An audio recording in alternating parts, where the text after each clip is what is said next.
后来继续来看这个桃园观音工业区的边啊，昨暝发生一件车祸，有一个男子甲朋友行伫个路边，互一个啉酒开车甲弄着，而且甲夹落车骹拖行7.5公里远才停落来。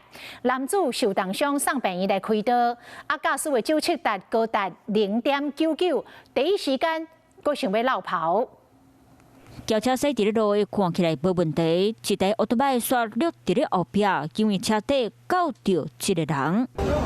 刘先生趴伫咧车底袂顶袂动，因为伊拄则叫这台车拖咧行。代志就发生伫咧昨日暗时8点外，桃园观音区23岁刘先生和朋友食饭饱，准备要动去，人好好行伫咧大路白线内底，说什么到一位啉酒醉赛车驾驶，甲刘先生弄倒，佮拖咧行。民众看到赶紧骑车掠过。 落尾一直卡驾驶车窗，伊才停落来，拖尾2公里，会着重伤送到病院。他又下车了，我就请旁边人说，把他拦着，不要再让他走了，不然他第2次他又想开车走。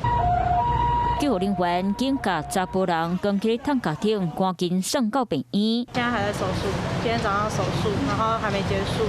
然后，但是生命真相都还是稳定的。女朋友讲，甲流目屎加在刘先生人有清醒，啊，若看到民众嘛讲，看到这个画面有着心惊。我根本没办法睡，那个画面是真的很可怖，很可怕。酒测值达0.99毫克，全案依公共危险、肇事逃逸或是伤害等罪嫌送办。驾驶是48岁杨先生，专案移送桃园地检署侦办了后，目前已经10万块交保，欢喜甲人食饭。 本正活泼的刘先生，即马煞倒伫咧病床。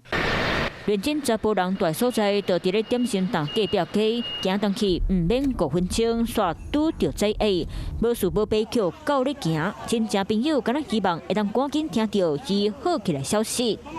Hello， 我是蒋欣梅。想要抢先掌握最及时的新闻资讯吗？赶快订阅、按赞、开启小铃铛，锁定华视新闻 YouTube 频道。